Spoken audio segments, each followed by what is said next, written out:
Provide it. Otherwise, I will agree with the Honorable Paduano that you should be cited in contempt.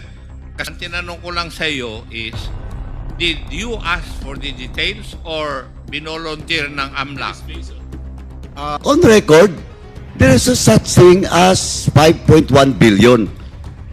So they're lying, but still you cannot mention their name? It is the Blue Oceanic Corporation Textile. No. What? Answer directly my question. Di ba? Sinabi mo 5 billion, 5.1 billion. Now we check with AMLA, wala. Now you're telling this committee that the two lawyers in which until now you cannot mention is lying? All of these people, all of these personalities, they have firearms. Hindi mo pa sabihin sa tumigil ka na. Ay babarili ka agad ng mga yan. Uminit ang naging tagpo sa pagdinig ng House Quad Committee sa pagitan ni Paduano at Colonel Marcos dahil sa pagsisinungaling umano nito. Samantala, aminado naman si Congressman Richard Gomez na totoo ang naging sitwasyon sa kanilang lugar noong siya ay mayor pa dahil sa paglinis ng mga nasasangkot sa droga. Panoorin ang full update sa napaka-intense na mga tagpo sa pagdinig patungkol sa AG case sa Pinas na karapatan ng bawat sambayan ng Pilipino na malaman ito. Panuurin hanggang sa huli ng video ito at kayo na ang bahalang humusga. Ngunit bago tayo magpatuloy, huwag kalimutang i-like, share, subscribe, and click the notification bell for more updates and for more upcoming videos. Maraming salamat! Chair, I just would like to add in their conversation, Mr. Chair. I was a mayor when the drug war was implemented, Mr. Chair.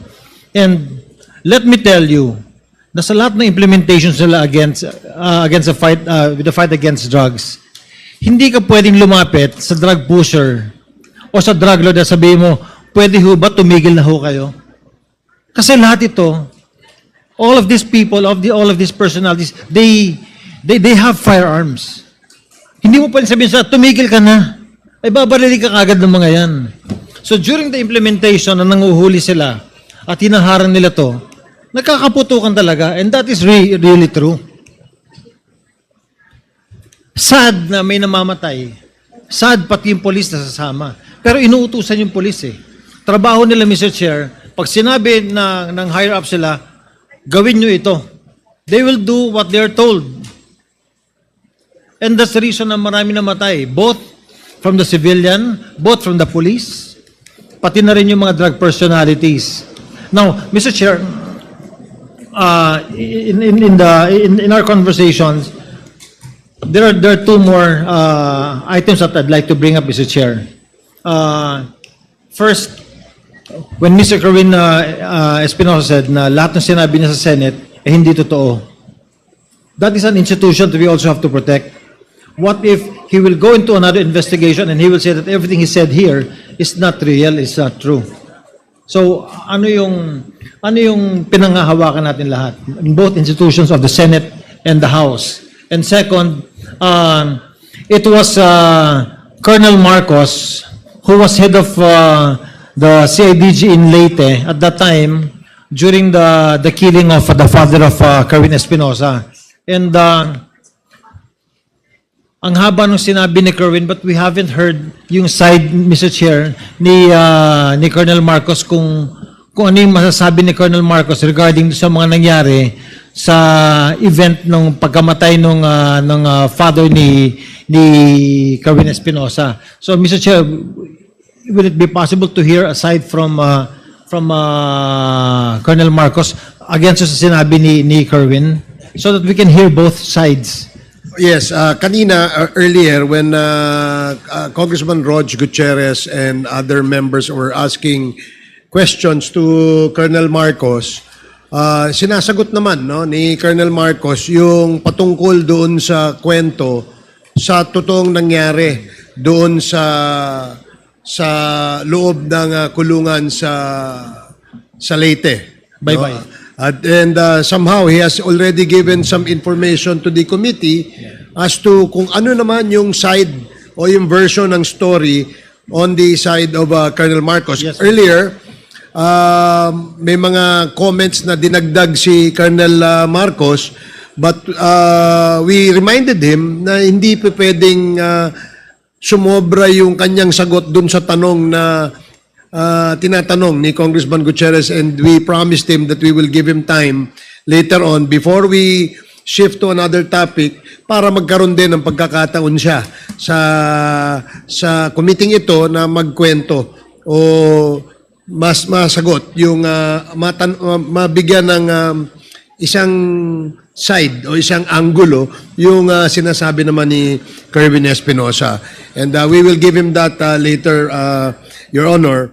But Mr. Chair, yes. with regard also, if we can take up protecting our institution and the Senate. I as, absolutely agree yes. with you, Congressman Gomez. In fact, paalala lang sa ating mga resource persons na naimbita, for the information na rin ng ating publiko, hindi naman po 101% pinaniniwalaan natin ng kumiting ito ang kanilang mga testimonya. The only reason why we are asking them to execute an affidavit nang sa ganon ay hindi po tayo balikan in the future para sabihin nila na sila ay pinressure, tinakot, pinilit, o hindi kaya ay sinubuan ng statement. And that is the reason why we require them to execute an affidavit. So ito ang gusto nating sabihin because we really want to protect the institution, both the Senate at itong lower house. Dahil po tayo dito sa Quadcom, ang ating layunin, wala naman iba kundi ipalabas ang katotohanan. Kung meron man pong lumalabas na mga personalidad o pangalang na babanggit, base sa mga testimonya o hindi kaya sa dokumentong isinasubmit sa atin, yan po ay tinitimbang natin. Nang sa ganoon, pag tayo'y gumawa ng committee report, lahat po ng side ng kwento ay kasama ho sa ating committee report. Yes, Mr. Chair. And lastly, with regards to the statement of PIDEA, I think it is inaccurate for him to say that the drug fight or the drug problem did not improve during the drug war. I can say that in my city, when I was mayor, nag-improve yung nag-improve yung situation namin during the drug war because yung police namin nagtrabaho talaga sila. As a matter of fact, during the course na marami silang hinuli, in less than 2 months, Mr. Chair, there are over 900 people who surrendered in front of my city hall when I was mayor. Why? Because natatakot ho sila na mamatay and they surrendered. And because of that, the drug problem in Ormoc City bumaba talaga. So, it is not accurate that the Director General said na hindi nag-improve ang situation. At least in my part, as mayor, and I can only speak for myself, nag-improve yung aming lugar. Yes.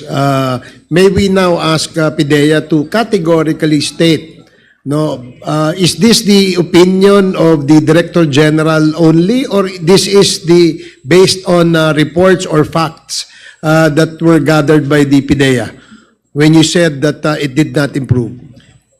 Your Honor, Mr. Chairman, the question that was asked was that with the passing away of Mayor Espinosa, did it have any effect in Albuera? That's why my answer was that as far as Albuera is concerned, we neither have any indication whether it diminished or the drug campaign or the drug trafficking situation flourished. That was my answer, Your Honor. Okay. Does that satisfy Congressman Gomez? I'm good, Mr. Chair. Thank Okay. you. Thank you, DG. Thank you, DG. Thank you, Congressman Gomez. The next to interpolate is Congressman Paduano, the chair of the Committee on Public Accounts. Thank you, Chairman. Before I proceed with regards to the issues that was raised by our colleagues, doon po sa raid at saka yung sa search warrant, doon sa Bye-bye Leyte. Mr. Espinosa, Yung pakitingnan na po yung paragraph 17 of your affidavit. Paragraph 17 po. Page 3. Paragraph 17. Now, you mentioned about the conversation between General Bato and Espinido.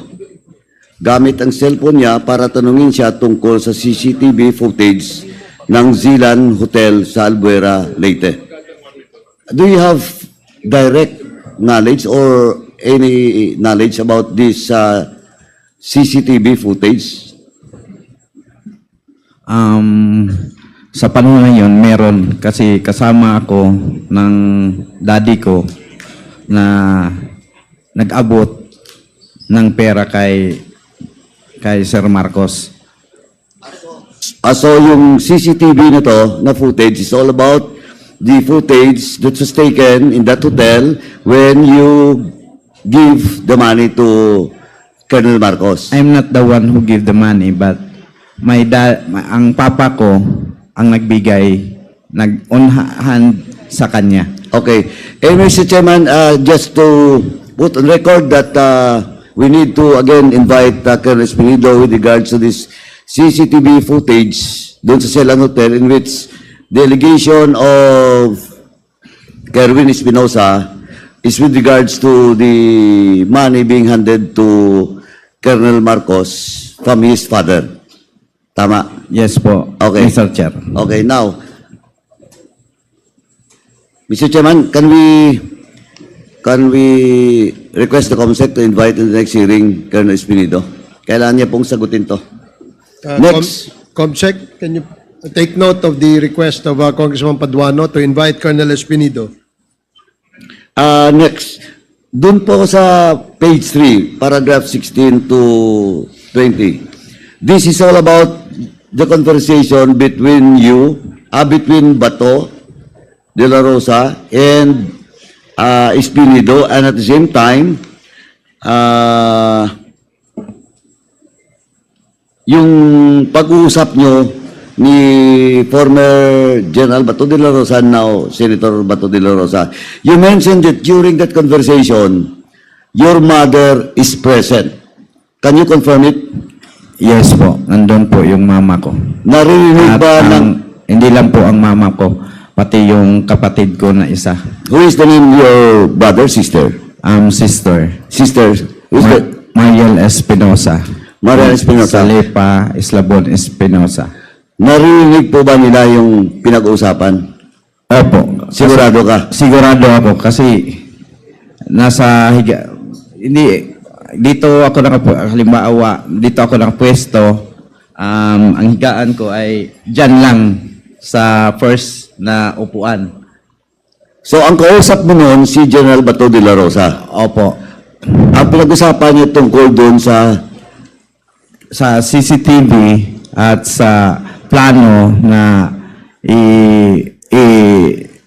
idawit ang pangalan ni Peter Lim at ni Laila de Lima at yung kay Dayan na i-align yung mga date at lugar na babanggitin sa Senado. saan ngayon yung kapatid mo at saka nanay mo? Nasa probinsya po, Mr. Chair. Sa Albuera? Sa Albuera. Sa bahay niyo? Opo, Mr. Chair. Mr. Chairman, with that, may we request that we invite in the next hearing the mother of Kerwin Espinosa and his sister. No, that was, so that it will be confirmed and corroborated, the statement being made by Kerwin Espinosa in his affidavit. So move, Mr. Chairman. Comsec, please invite the mother and the sister of Kerwin Espinosa in our next scheduled committee hearing on the subject of extrajudicial killings. And Mr. Chairman, can we request, since General Torre, the head of the CIGG in the whole country, can we request General Torre to secure the safety of the name mentioned, the mother and the sister of Kerwin Espinosa? Yes, sir, will do, sir. Thank you. Now, Mr. Chairman, let me proceed with the next item with regards to the statements of Kerwin and the statement of Colonel Marcos. But before that, may I ask the AMLAC, do you have now Do you have now the exact?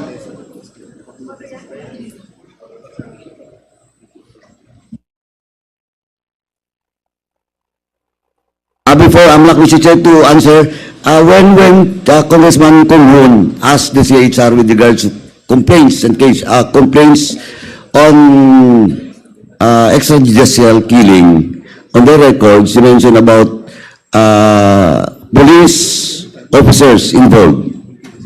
And Congressman Kong requested for the figures. But let me amend that, or a rejoinder on that. Can we request not only the figure, can we request the list of all the PNP officers in that complaint, no? And the circumstances. And that includes the dates. The dates, the cases, the incident or accident happened with regards to AGK. Honorable Chair, yes, the Commission on Human Rights will comply with the request of the Honorable Committee. Can we submit it before the next hearing? Yes, Your Honor, we will comply, Your Honor. Thank you. Thank you, Your Honor. Now, AMLAC, with regards to the 5.1 billion freeze order by AMLAC been mentioned by Colonel Marcos, is it correct? Your Honor, at present, there is a civil forfeiture case which is ongoing against Mr. Kerwin Espinosa, and properties which are frozen at present. For the peso account, it's amounting to 1,235,439.90 centavos. And there is also a US dollar account in the amount of $502.33. Also, there are 11 real properties. This include a one residential lot worth 336,000 pesos. Another is one fishing ship, 17 motor vehicles, 4 motorcycles, 4 firearms, and 2 watercrafts. The asset preservation order on these properties were issued on the 31st of July 2017. So there is no 5 billion, Your Honor, that was frozen by the AMLAC. That might have been sourced from news articles. Colonel Marcos, can you comment on that? Yes, Mr. Chair. Actually, kanina lumapit po ako sa taga-AMLA, sir. Pre-provide ko sa kanya yung documents na pre-provide din sa akin nung dalawang attorney ng taga-AMLA. Yung scheme. Yes, sandali po. Yung Documents coming from the AMLAC, Yep, yes. dalawang attorney. Is it official and authenticated? hindi naman po, sir. O hindi dapat. So you should not mention in this committee those documents if it's not official. Pati po yung... Sandali. Yes, sir. So muna, you should not use it in your statement, those documents that is not official. Yes, And who is that two attorneys from AMLAC? pilit ko pong i-recall. Now you don't recall. Yung sa... Now you can't recall. Can you recall it or not? Nandoon po sa isang cellphone ko, sir. Sa isang cellphone ko na hindi ko na ginamit. At saka nag-provide po ako ng cheque na nandoon po yung corporation. Blue. Sandali. Opo. Sandali. Dahan-dahan mo na. I'm just asking you about that 5.1 billion. And you tell this committee that your source is the two attorney or lawyer from the AMLAC. Now, I told you that is not an official document. Correct? It could be, hindi ba siya authenticated, sir? Oh, that's why you cannot use it. Dahan-dahan ka po. Dito sa committee ito. Second, you cannot anymore remember that two lawyers from AMLAC? Pardon, sir? Hindi mo na matandaan yung dalawang abogado? Pili ko nire-recall, pero sigurado ako, sir, nandun sa isang cellphone ko po yung... How did you get that information? You talked to them? Personally? We were ongoing, sir, with the financial... Sandali. You talked to them, yes or no? Personally? Personally, sir. Oh, so you cannot remember the names? You talked to them personally, but you cannot remember the names? Even surname or family name? Ito I just want to warn you, because we will produce the two lawyers. If you cannot name it in today's hearing, I will cite you in contempt for lying. Hindi ako Just want to warn you. Huwag mo kaming bulahin dito, Colonel Marcos. Are you still with the CIDG? yes po, sir. Oh, General Torreo, yung tao mo is telling a lie. He is lying in front of this committee. So you can name the two lawyers. As you have mentioned, you talked to them personally.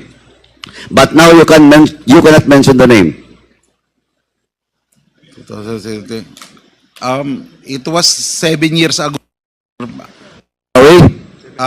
Yung pangalan nila, sir, at saka yung cellphone number, nandun po sa isang cellphone ko, sir. No, I'm not asking about the cell phone number. Bali po, I'm asking about the names because if you have is the two lawyers assigned in the central office? sir, Naka-assign ba po yung dalawang lawyers sa central office ng AMLA? possible, sir. But possible. You're a CIDG intelligence officer and you never checked the background of the two lawyers you mentioned? Actually, And that is the source of your 5.1 billion telling in this committee? actually, sir, these two lawyers conducted seminar on all CIDG personnel and regional When was that? Ito, lumalabling tayo. 2016. Saan yung seminar na yan?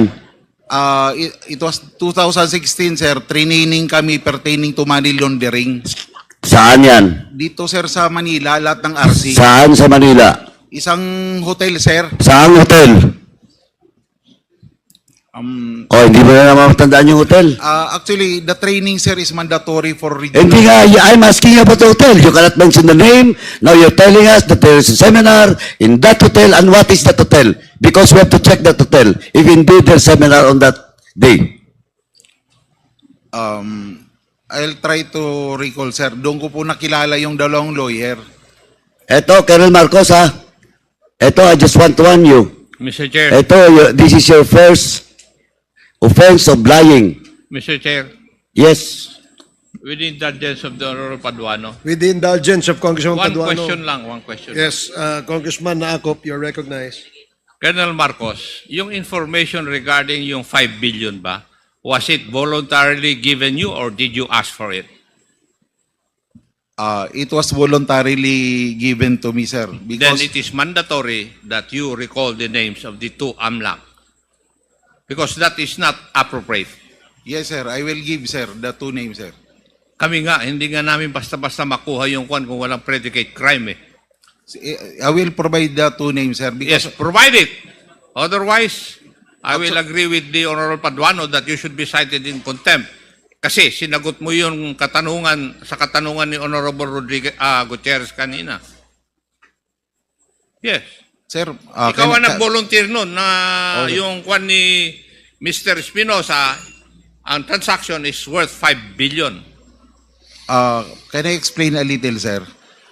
Nung binigay po sa akin yung information, Hindi kita tinatanong. Ang tinanong ko lang sa iyo is, did you ask for the details or binolunteer ng AMLAC?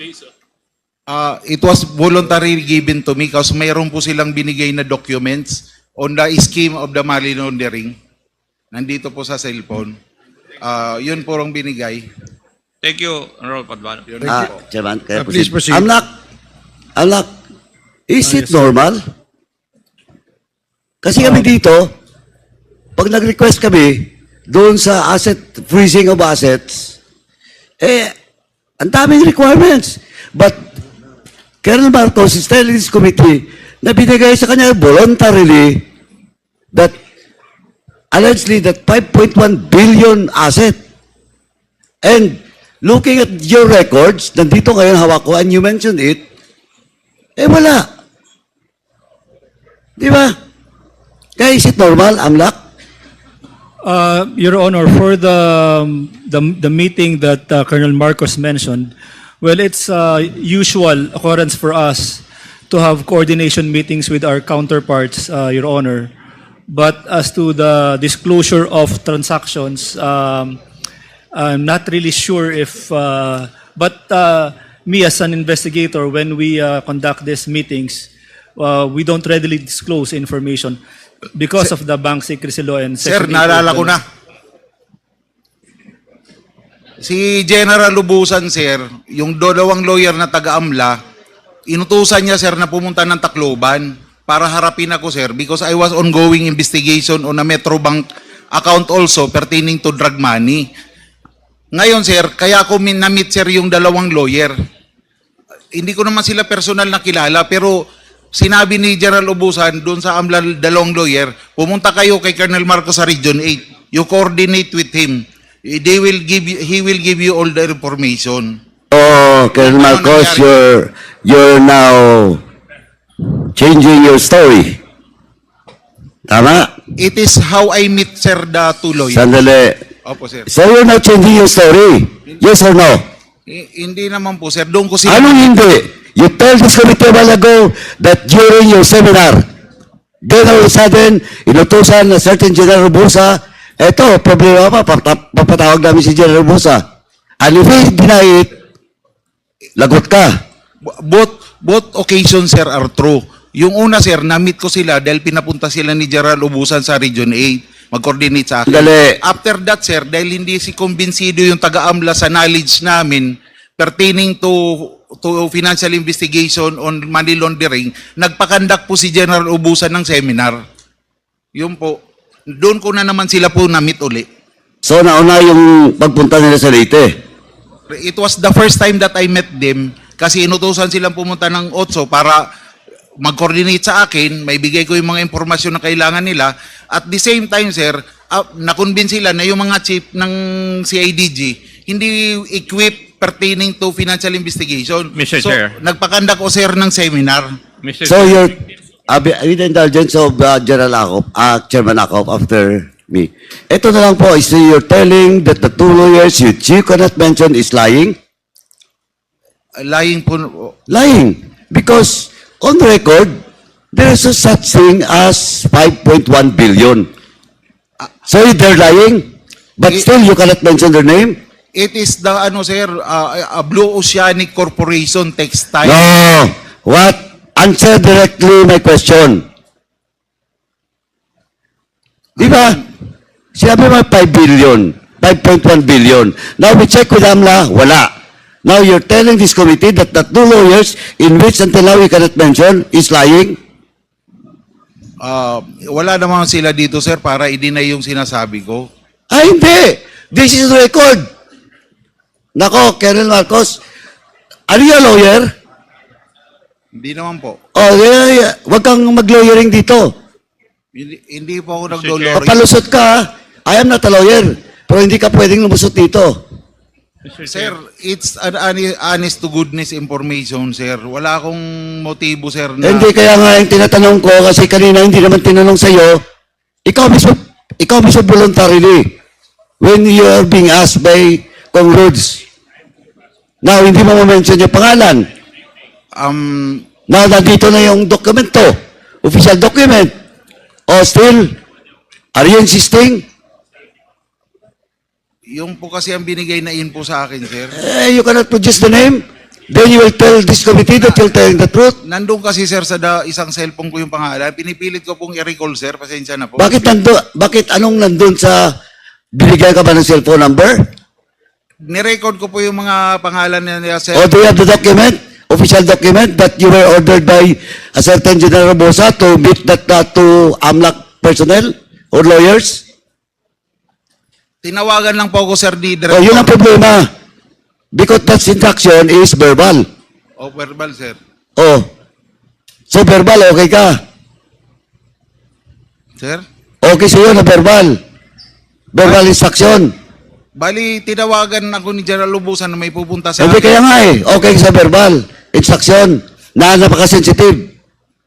It's all about acid nung Espinosa.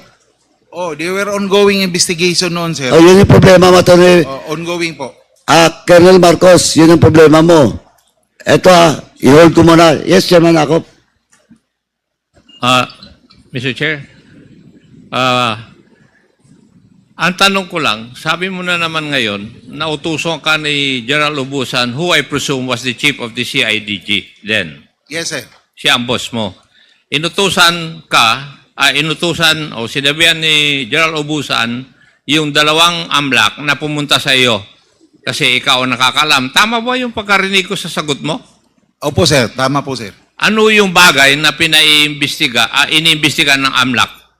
At bakit lumabas doon yung 5.1 billion na sinasabi na financial transaction ni Mr. Kerwin Espinosa? Kasi during that time, sir, I was, dahil ako ang regional chief ng CIDGA, Sinabi ba nila? Sir, Sinabi ba nila na ang iimbestigahan nila yung financial transaction ni Mr. Kerwin Espinosa? yes po, sir. Yun ang specific na pakay nila, sir. Ay, mandatory na sabihin mo yung pangalan ng dalawang AMLAC. Opo, sir. Chairman, can I proceed? Thank you, Chairman Akop. Now, you should submit in this committee the names of that two lawyers from AMLAC before we end this hearing. Or else, this committee will be pushed aside to in contempt, Colonel Marcos. Sorry. Sige Is po, it sir. produced? I-recall ko, sir. Now, let me proceed, Mr. Chairman. You mentioned, kaya tinanong kita kanina kung lawyer ka eh. Kasi you mentioned about compelling reasons for the issuance of search warrant. Yes, sir. O, matanong nga kita, what is the compelling reason to issue search warrant inside the jail? And it happens not only once, ha? Colonel Marcos, it happens not only once. It happens twice during your time. Yes, sir. Tama? Yes, sir. Twice nangyari. Dalawang beses, dalawa ring tao ang namatay Yes, sir. na mga allegedly drug lords. Opo, sir. Oh, now, please answer what are those compelling reasons? Kasi nandito taga-GOJ.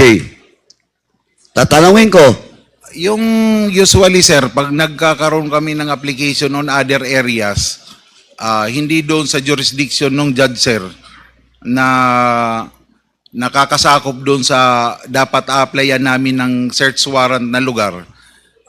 Ang isang compelling reason, there is reasonable, this is a valid reason na maaring mag-leak, sir, yung search warrant na ina-apply namin. Yun po yung... okay, valid reason Opo, sir. that you can serve the search warrant. Tama? Bali, pag mag-a-apply po kami, sir, sa isang judge na sasabihin ng judge, o bakit dito kayo nag-a-apply? Eh, may judge man doon sa lugar na yon. Hindi, sandali. Opo, sir. Ikaw, Colonel Marcos, ha? Halata ka na. Ang tinatanong ko lang yung compelling reason. Hindi kung saan mo kinuha. Darating tayo dyan mamaya. Opo, sir. Saan mo na, kung saan ka nag-apply, darating tayo mamaya. You answer first, sa'yo ito nagaling eh. Opo, sir. Bali, ano yung pa yung reason, sir? Yung para hindi mag-leak po yung search warrant. Kasi, Sorry? pag minsan kasi... You are not, Colonel Marcos, you are not answering my question. Ang sinasagot mo, Colonel Marcos, makinig ka. Ang sinasagot mo, yung reason why, instead of getting search warrant in Leyte, you get your search warrant in Samar. Yun yung sinasagot mo. Di ba? Opo, sir. Mali. Ang tanong ko, what is the compelling reason to issue a search warrant in a government facility, and in this case, a jail under the Bureau of Jail Management and Penology. What is that compelling reason? We have a reason to believe, sir, based on intel reports, that there is collusion between the jail guards. Again, you don't answer my question. Ang tinatanong ko, hindi kung saan ka kumuha ng search warrant. Ang tinatanong ko, yung sinasabi mong compelling reason to issue a search warrant inside a government facility, and in this case, sa jail, under the supervision of the BGMP. O anong compelling reason? May intel report nga kami, sir, na yung mga jail guards is medyo kumbaga patong na, sir, doon sa operation. Dili. Again yung tinasagot mo sa akin, application of search warrant, pupunta rin tayo doon nga mamaya. Ang tinatanong ko lang, ano yung sinasabi mong compelling reason for you to ask for search warrant and the court will issue a search warrant indeed in a government facility and in this case, jail under the BGMP. Ikaw lang sabi. Because there is a criminal act going on, sir, inside the jail. Kumbaga, merong... Criminal act? Oh, parang may... Okay, mamaya punta natin. DOJ. Nandito DOJ? Criminal act ha? Tandaan mo ha, Colonel Marcos, pag nagkamali ka dito, na nagsisinungaling ka, baka baguhin mo na, I will cite you in contempt. DOJ, did you get the question that I raised to Colonel Marcos na defensive siya, umiiwas siya, nasagutin? O what is that compelling reason daw? Is there a compelling reason to issue a search warrant in the jail? Mr. Chair, regarding that particular case, Mr. Chair, there's already an en banc decision by the court, the Supreme Court, saying that there is no compelling reason for the issuance or for the issuance of the warrant. I mean, there is no compelling reason for the application of a search warrant in a jail facility, Mr. Chair. That is a jurisprudence. Yes, yes, Mr. Chair. Oh, Colonel Marcos, eto, hindi ako lawyer, pero ganun din pagkaintindi ko. Eto, DOJ na yung sasabi. Oh, do you want to contest the opinion of the legal minds from DOJ? Hindi po, sir. Oh, better not talk. Kasi yun lang tanong ko eh. Now, next. Eto, establish. Okay. Kasi, under the jail management, may upland galugad dyan eh. Di ba? That is the standard operating procedure of the BGMP if indeed there is an information that that jail, particular jail, may illegal na nangyayari sa loob. Oh, you know. I agree, sir. Oh, so you now agree that you cannot supposedly use it that apply a search warrant. That is the opinion of the DOJ. Actually, sir, yung operation na yon, hindi man talaga papayag na papasok sa isang decision. Sandali, punta natin mamaya yun. Oh. Ang tinatanong ko lang muna dito, I just want to establish that you should not apply a search warrant in a jail. That is now a jurisprudence. Yes, sir. Okay, let me proceed. Ito tatlong case. Now, in the case of Egay Alvarez, isabi mo na siya para baka mamaya, Egay Alvarez happens August 11. After, the day before Paranaque case of Bantag happens. And 2 days after, August 13, the case that 3 Chinese national was killed inside the Picol. The first, kumbaga, babalikan ko yon mamaya pag nandito si Garma. The first, at saka si Leonardo, the first incident na may impact doon sa war on drugs is the case happened in your area. And that is the case of Egay Alvarez, happens to be a detainee at the time, and allegedly a drug lord, and he was killed inside this jail because of your search warrant. Tama? Yes, sir. Okay. Now, first question. Sino ang judge na nag-issue ng search warrant? In the case, sir, of Abuyog Penal Colony, ang nag-issue po is si Judge Janet Cabaluna po, sir. Si Janet Cabaluna. Opo, sir. And she was also the judge that you applied first for Mayor Espinosa. Hindi po, sir. Ibang judge naman po, sir. Bali si Judge Tarcelo Sabari naman kay Espinosa, sir. Pero taga Samar yun. Samar po na ano. Samar din yung isa. Yung Cabaluna. Hindi, nalimutan ko na, sir, kung kasi hindi po akong applicant. Hindi ko nga makalimutan eh. Si Major Laraga po ang applicant, sir. But yeah, Major Lala is under you. Opo, sir. Oh. Kaya nga nagkakaso ka doon, di ba? Opo sir, hindi ko, basta within Leyte yata sir si Judge Cabaluna. O hindi, or sama, hindi lang ako sure yung kung saan sir. Colonel naman, kanina mo pa dinipinsahan niya, you have to take search warrant outside of the jurisdiction because the connection of blah blah blah to the jail and the court. Samar, Tapos ngayon, ayaw mo aminin, taga-Samar. Samar siguro, Samar sir. Ay, hindi nga ako involved doon eh. Pero alam ko na taga-Samar. Opo sir. Oo, in applying for a search warrant, in this case, eto, Colonel ha, eto, pag nagkamali ka dito, I will cite you in contempt. Who is your deponent? Who is your deponent? Sa Alvera sir, naalala No, ko, si hindi Alvera. At tinatanong ko ngayon yung kay Igay pa, Alvarez. Who is the deponent? Si Major Laraga po sir makakasagot kasi sila po ang applicant sir. Hindi po ako. Hindi silang pumunta sa judge. Pero maalala ko But, sandali, but, yung major is under your watch. Opo sir. Tama? Opo sir. Oo. Di ba? Hindi, Oh, so you allow that major to ask for a search warrant without knowing the deponent? sir, ganito po ang procedure namin sa CIDG. Yung mga provincial officers po namin, kanya-kanya po yan nag-a-apply ng search warrant. Ang regional chief po sir, hindi po nagtatanong kung sino pong deponent. Sandali. Opo sir, ganun po Sandali. namin. But, Colonel Marcos, ha? Ito part of the drug war. And in Region 8, you're the one supervising such campaign as CIDG chief. Opo sir. Oh, now, sinong major yon? Police Major Leo Laraga sir. Siya ang provincial Ngayon, he's assigned in where? Leyte Provincial Chief siya. sir. Ngayon, saan siya naka-assign? CIDG pa rin ngayon sir. Is still active? Yes sir. Mr. Chairman, can we ask General Torre to check that a certain major and He is assigned with RFU 8 now sir. RFU 8? Oh, CIDG 8 sir. 8. She is the chief.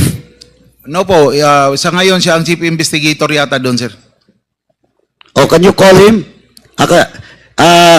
Colonel Torre, can you check? General Torre, can you check? Yes, sir. Will do, sir. Please check the deponent of such search warrant. Mag-feedback ako, sir. Oh, ganito lang, Colonel Marcos. Yung deponent mo ba, police? Civilian sir. Civilian? Usually civilian sir. Eh, dahil tinatanong ko na in this case, hindi mo alam. Sa Abuyog sir na search warrant, di ko po talaga sir Okay, now, doon sa Baybay. Civilian sir, Paul Olindan. Sino? Paul Olindan. O Paul Olindan. Opo sir. Is Paul Olindan a jail guard? Hindi po sir. A detainee? Detainee ba siya? Dati sir, dating preso yan sir. Oh, eto, Colonel Marcos, dating preso. Oh, kailan siya nakalabas sa bilangguan? Ano siya sir, naka-parole eh. O nga, kailan nga nakalaya? Kailan nakalaya? Hindi ko alam ang... Matagal na, before the incident happened. Oh, matagal na po. Okay, now, how can a deponent should have a direct knowledge? Di ba? Yes sir. O paano siya magkaroon ng direct knowledge doon sa selda, sa cell ni Mayor Espinosa kung he's not anymore a detainee. Pinipilot nyo kasi. Gumagawa kasi kayo ng kalokohan eh. Sir, ang humaharap po kasi sa judge. Hindi, tinatanong ko sa iyo, kung ang deponent mo is a former PDL, under parole, eh anong direct knowledge doon sa loob ng silda ni Mayor? Ang nagdadala kasi sir Sandali. Sandali. Yes sir. Oh, yung deponent mo, may direct knowledge ba? Wala.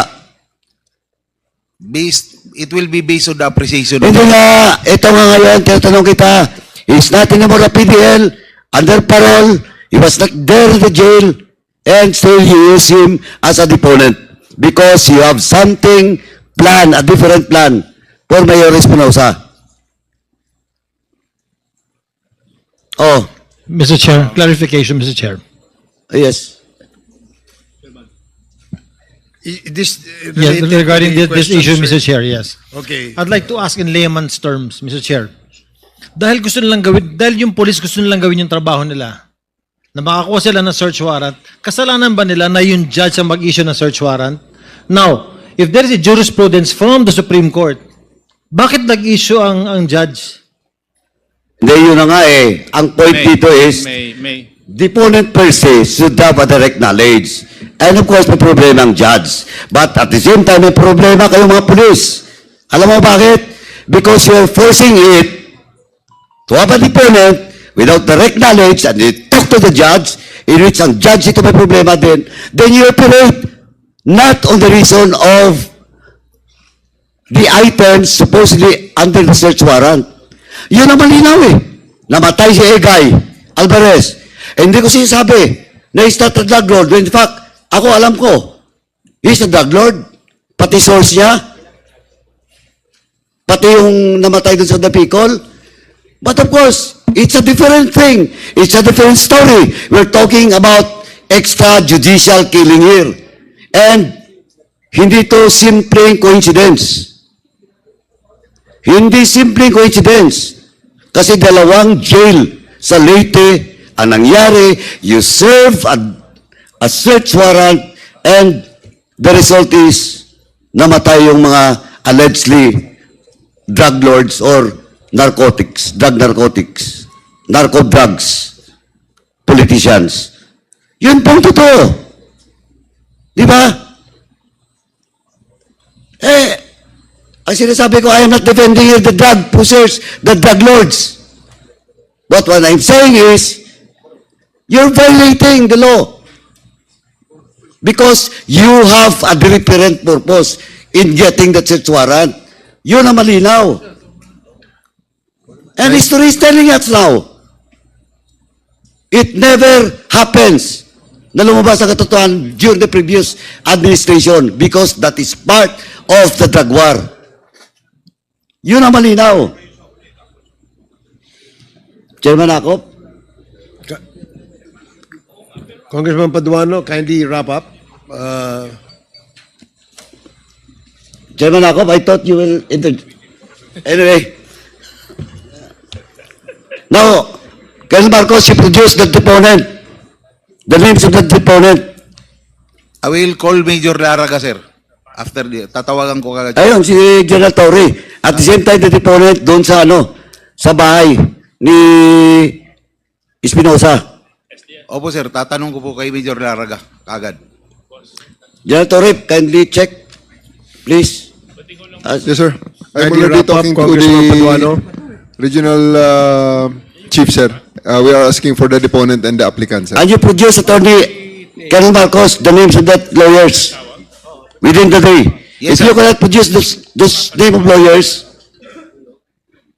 Yes, sir. I we'll will, be posed to cite you in contempt. I will call my colleague, sir, para makakuha ko yung pangalan.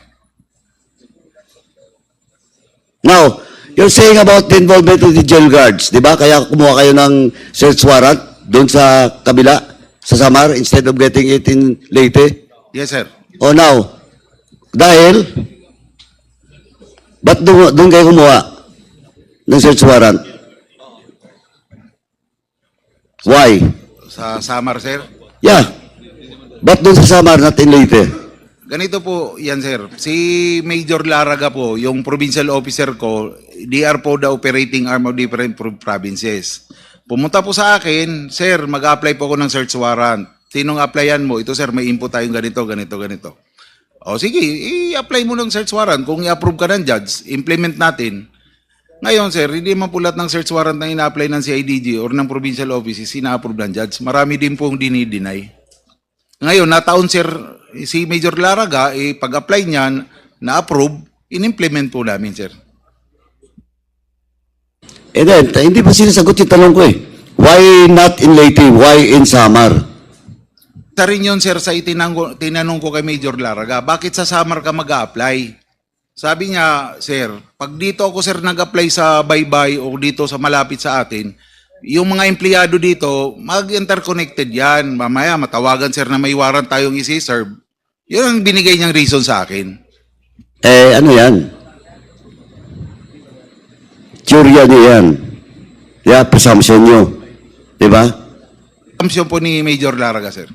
Hindi, pati kayo. Siyempre, nag-report na nga sa CEO eh. Pinayagan mo kahit na doon sa kabila.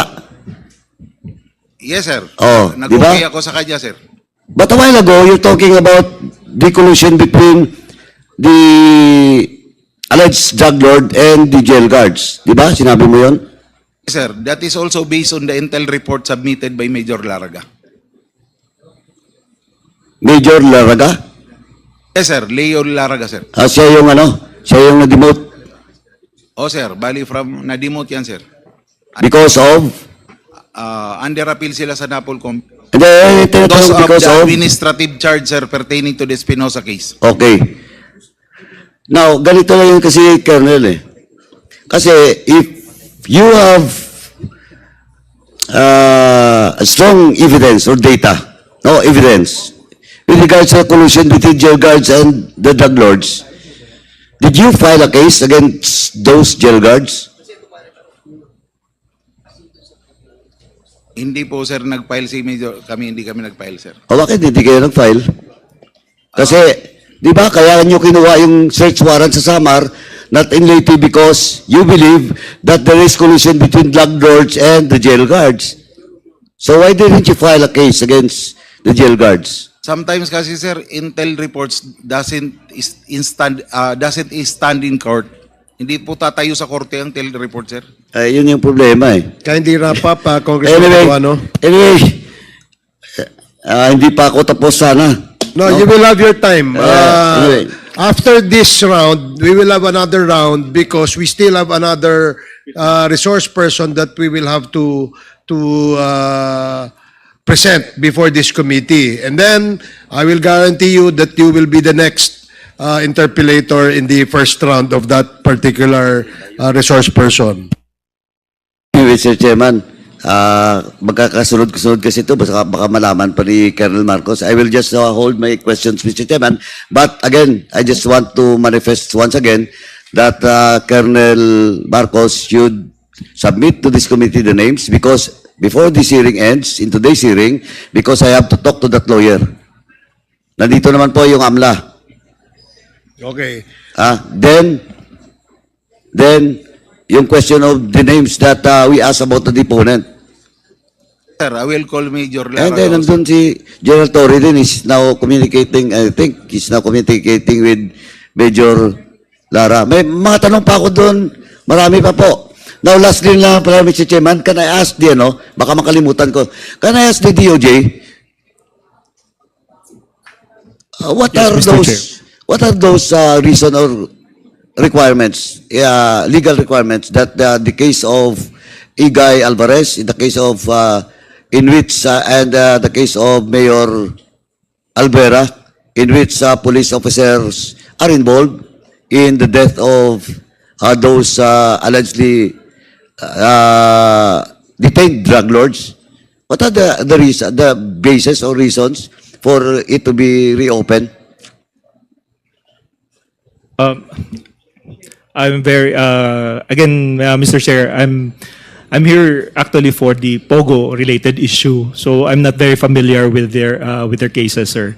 I'm just a while ago I was answering on the questions regarding this particular incident based on the decision of the Supreme Court that I just read, but. As of now, I'm still. I'd like to refer back to our main office so that we could inquire upon it. Please. Yes, sir. Now, can I get the opinion na lang last na, Mr. Chairman? Can I get the opinion of our dear colleagues, former colleague, is also a top-notch lawyer, may kababayan in Bacolod, Congressman Nery Colmenares, with regards to possible reopening of cases, no? Of the case with doon sa kay Egal Alvarez, and the same kasi namatay doon sa loob ng jail eh. And I do believe that may problema po sa process. And I also do believe that the purpose of that trade, no, and the search warrant is not to get what is what is in the search warrant, but the life of the two PDLs. Yes, Mr. Chair. Thank you, Mr. Chair. Yes, there is always that possibility of opening up these cases, Mr. Chair. Secondly, the issue of search warrant factories had been an issue. That's why the Supreme Court was even forced later on to say na hindi pwede yun.